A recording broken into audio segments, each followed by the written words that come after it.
नमस्कार दोस्तों, article study पर आपका स्वागत है। सब लोग आप कैसे हैं? आशा करता हूँ आप सब लोग ठीक होंगे। आज हम डिस्कशन करने वाले हैं संविधान के स्रोतों के बारे में।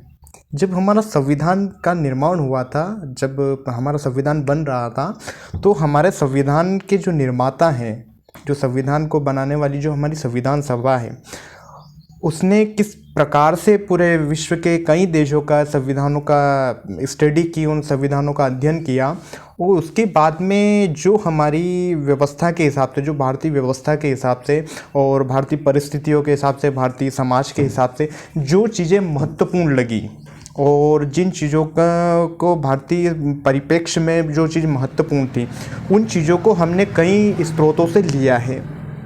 कई देशों के संविधान का अध्ययन करने के बाद में अमेरिका है, ब्रिटेन है, ऐसे कई देशों से हमने उनके संविधानों का अध्ययन किया और उसके बाद में हमने वो चीज़ें जो भारतीय हमने जो विभिन्न स्रोतों से जो संविधान को के प्रावधानों को लिया है, उनमें हमने संशोधन करके जो हमारी भारतीय व्यवस्था के हिसाब से, भारतीय स्थिति के हिसाब से हमने उनमें संशोधन करके हमारे अनुरूप उसको बनाया है। तो काफ़ी बहुत ही खूबसूरती से संविधान का निर्माण किया गया है, भारतीय संविधान का, और ये हमारे देश के लिए, हमारे लिए सबसे महत्वपूर्ण डॉक्यूमेंट है। तो इसके बारे में हम डिस्कशन करते हैं कि किन देशों से क्या क्या प्रावधान हमारे संविधान में लिए हमारे संविधान निर्माताओं ने। सबसे पहले हम बात करते हैं भारत शासन अधिनियम की। भारत शासन अधिनियम जो 1935 था, उससे हमने संघीय तंत्र की जो व्यवस्था है, राज्यपाल का कार्यालय, न्यायपालिका, लोक सेवा आयोग, आपातकालीन उपबंध, प्रशासनिक विवरण, ये चीज़ें हमने भारतीय संविधान में भारत शासन अधिनियम 1935 से लिया है। देखते हैं हमारी जो न्यायपालिका है, इंटीग्रेटेड जो हमारी जुडिशरी है, उसको हमने लिया है। जो आपातकालीन प्रावधान है, इमरजेंसी प्रोविज़न है, जो आर्टिकल जो हमारे 352 से 356 और 360 में जो हमारे आर्टिकल्स दिए हैं, इमरजेंसी के प्रोविज़न दिए हैं, वो हमने भारत शासन अधिनियम से लिए हैं। इसके बाद में हमने ब्रिटेन से भी व्यवस्थाएं कुछ ली हैं, जैसे संसदीय शासन। जो हमारी संसदीय शासन की परंपरा है भारत के अंदर, वो संसदीय शासन की व्यवस्था हमने ब्रिटेन से ली है। विधि का शासन, भारत में सबसे महत्वपूर्ण शब्द है विधि का शासन। यहाँ पर विधि का शासन होने का मतलब है कि भारत जिस प्रकार से कॉन्स्टिट्यूशन है, यहाँ पर विधि का शासन है, न कि किसी व्यक्तिगत शासन है। पहले क्या है कि कॉन्स्टिट्यूशन जब नहीं था, इसके पहले की जो व्यवस्थाएं थी, वो किसी, या तो हम मोनार्की सिस्टम था, जो राजा पद्धति थी, उसके हिसाब से वो निर्णय देते थे, उनका शासन होता था। लेकिन आज की जो व्यवस्था है, उसके अंदर विधि का शासन है, कानून का शासन है, न कि किसी व्यक्ति विशेष का शासन है। तो ये हमने जो प्रक्रिया है, ये हमने वहाँ से ली। विधायी प्रक्रिया, जो हमारी कानून बनाने की जो प्रक्रिया है, वो भी हमने ब्रिटेन से लिए। एकल नागरिकता, सिंगल सिटीजनशिप, ये भी व्यवस्था हमने वहाँ से लिए। मंत्रिमंडली जो वेस्टमिनिस्टर के जो सिस्टम है, वेस्टमिनिस्टर जो सामूहिक उत्तरदायित्व के सिद्धांत के आधार पर जो हमारी मंत्रिमंडल जो काम करता है, वो सिस्टम, जो हमारे मंत्रिमंडली जो प्रणाली है, वो भी हमने ब्रिटेन से ली। परमाधिकार लेख, संसदीय विशेषाधिकार, द्विसदनीय व्यवस्था, जो हमारी लोकसभा और राज्यसभा जिस प्रकार की द्विसदनीय व्यवस्था है, वो हमने ब्रिटेन से ली है। इसके बाद में हम देखते हैं जो हमारा संविधान, अमेरिका के संविधान से हमने कुछ लिया। मूल अधिकार, सबसे महत्वपूर्ण चीज़ जो हम बात करते हैं नागरिकों के लिए, मूल अधिकारों की, तो ये जो मूल अधिकार हैं, ये हमने अमेरिका से लिए हैं। उसके बाद में न्यायपालिका की स्वतंत्रता का जो सिद्धांत है कि न्यायपालिका स्वतंत्र है, ये सिद्धांत हमने वहाँ से लिया है। न्यायिक पुनरावलोकन का सिद्धांत, जुडिशियल रिव्यू का जो हमने सिद्धांत, प्रिंसिपल लिया है, वो भी हमने अमेरिका से लिया है कि किस प्रकार अगर न्यायपालिका अपने निर्णय देती है और उसके बाद में समय बीतने के बाद में फिर से वो अपने निर्णय के ऊपर ही दोबारा निर्णय दे सकती है, और जो निर्णय पहले दिया है उससे भिन्न निर्णय, उससे अलग वो जजमेंट दे सकती है सुप्रीम कोर्ट या भारत की न्यायपालिका। ये व्यवस्था, इसको बोलते हैं न्यायिक पुनरावलोकन, न्यायिक जुडिशियल रिव्यू का प्रिंसिपल हम जिसे वो कहते हैं। उपराष्ट्रपति का पद, उच्चतम न्यायालय और उच्च न्यायालय के न्यायाधीशों को पद से हटाना। किस प्रकार से उच्च न्यायालय और उच्चतम न्यायालय के हम जो जस्टिस हैं, जो हमारे न्यायाधीश होते हैं, उनको किस प्रकार से हम उनके पद से सेवा मुक्त कर सकते हैं, किस प्रकार से उनको पद से हटाया जाता है। इसके लिए कुछ संविधान के अंदर कुछ शर्तें हैं, सिद्ध कदाचार है, अक्षमता है, और ये कुछ चीज़ें हैं जिनके आधार पर हम उनको पद से हटा सकते हैं। तो ये प्रोसेस जो है ये हमने अमेरिका के कॉन्स्टिट्यूशन से ली।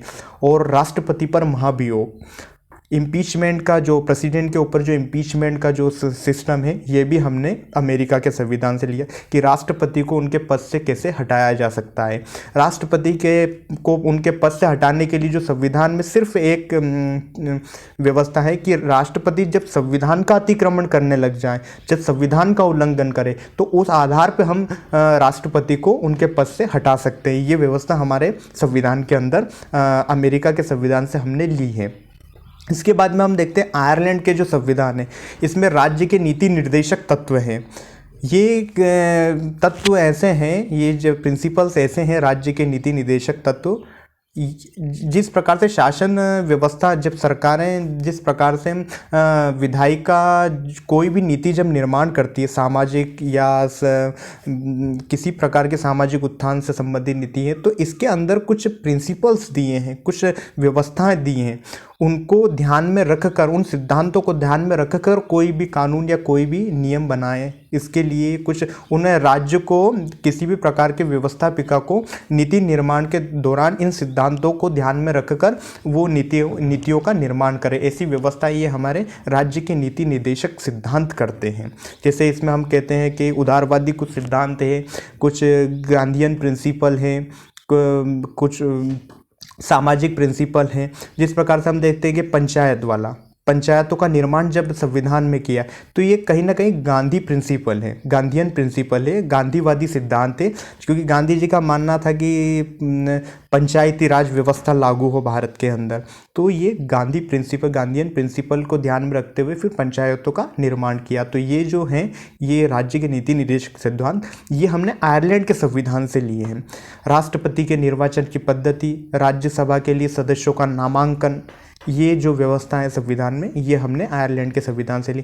कनाडा का जो संविधान है, कनाडा का, ये यहाँ से हमने सशक्त केंद्र के साथ में संघीय व्यवस्था ली। जो हमारा फेडरल सिस्टम है, भारत का संघीय व्यवस्था है, राज्य सूची के ऊपर राज्य कानून बनाते हैं, केंद्रीय सूची के ऊपर केंद्र सरकार कानून बनाती हैं। तो इस प्रकार से, और जो हमारी व्यवस्था है, संघीय ढांचा जो कॉन्स्टिट्यूशन का जो हमारा है, उसको सशक्त केंद्र के साथ में, कभी आपातकालीन व्यवस्थाओं के अंदर, और कहीं कहीं हम देखते हैं कि इन व्यवस्थाओं के, संघीय व्यवस्था के अंदर भारत जो केंद्र सरकार है, जो केंद्रीय व्यवस्था है, वो कहीं ना कहीं मजबूत दिखाई देती है। क्योंकि उसके पास में कुछ ऐसी विशिष्ट शक्तियाँ हैं कि जो कि असाधारण परिस्थितियों से निपटने के लिए वो कहीं ना कहीं केंद्र को अधिक शक्तिशाली बनाया गया है, जो कि भारत की एकता और अखंडता के लिए भी एक महत्वपूर्ण है। तो ये खूबसूरती के साथ में भारतीय संविधान के अंदर सशक्त केंद्र के साथ संघीय व्यवस्था का निर्माण किया गया है हमारे संविधान निर्माताओं द्वारा। अवशिष्ट शक्तियाँ केंद्र को दी गई है इसमें, और केंद्र द्वारा राज्यपालों की नियुक्ति का जो प्रावधान है, ये भी हमने कनाडा के संविधान से लिया। उच्चतम न्यायालय का न्याय निर्णयन और परामर्श का जो अधिकार है, वो भी हमने यहीं से लिया है। ऑस्ट्रेलिया का जो संविधान है, वहाँ से हमने समवर्ती सूची, वाणिज्य समागम और स्वतंत्रता की जो व्यवस्था है, ये हमने वहाँ से ली है। इसके बाद में संसद के दोनों सदनों की जो संयुक्त बैठक है, किसी भी मसले पर अगर दोनों सदनों में राय, एक किसी विषय को लेकर राय नहीं बन पा रही है, तो ऐसी स्थिति में संयुक्त बैठक का जो आर्टिकल 108 में जो प्रावधान दिया गया है संविधान में कि दोनों सदनों की संयुक्त बैठक होके, तो वो जो व्यवस्था है, जो निर्णय है, उसको एक आम सहमति के साथ में हम उसको बढ़ा सके। तो ये व्यवस्था जो संयुक्त सदन की जो बैठक है, दोनों सदनों की संयुक्त बैठक, ये हमने ऑस्ट्रेलिया से लिया है। जर्मनी का जो वाइमर कॉन्स्टिट्यूशन है, वाइमर संविधान है, वहाँ से हमने आपातकाल के समय मूल अधिकार जो हमारे हैं, उनके स्थगन का जो प्रावधान है, ये हमने वहाँ से लिया है। किसी भी प्रकार से अगर देश में इमरजेंसी होती है, आपातकालीन स्थिति का निर्माण होता है, बनती है, तो उस स्थिति के अंदर जो हमारे जो मूल अधिकार हैं आर्टिकल 20 और 21, दो आर्टिकल को छोड़कर बाकी सबको स्थगित कर दिया जाता है। ऐसी परिस्थितियों में हम उनको लेकर सुप्रीम कोर्ट या किसी भी उच्च न्यायालय में नहीं जा सकते। तो ऐसी व्यवस्थाएं कुछ की गई है, वो आपातकालीन व्यवस्थाओं को देखकर की गई हैं। इसके बाद में हमारा सोवियत जो रूस है, सोवियत यूनियन, वहाँ से हमने इसके अंदर कुछ लिया गया है। सोवियत रूस के संविधान से हमने मूल कर्तव्य और प्रस्तावना में जो हमारे सामाजिक, आर्थिक और राजनीतिक जो आदर्श हैं, इन शब्द ये हमने सोवियत रूस से लिए हैं। फ्रांस के संविधान ने हमने गणतंत्रात्मक जो व्यवस्था है और प्रस्तावना में जो स्वतंत्रता, समानता और बंधुत्व के जो आदर्श लिए हैं, ये चीज़ें हमने फ्रांस के संविधान से ली है। गणतंत्रात्मकता का मतलब होता है कि हमारा जो हेड ऑफ स्टेट जो होता है, जो देश का प्रमुख होते हैं, वो किसी वंशानुगत प्रक्रिया के थ्रू नहीं होते, उनका निर्वाचन होता है। जैसे कि हमारे यहाँ राष्ट्रपति का हमारे यहाँ अप्रत्यक्ष रूप से निर्वाचन होता है। तो ये व्यवस्था गणतंत्रात्मक व्यवस्था है।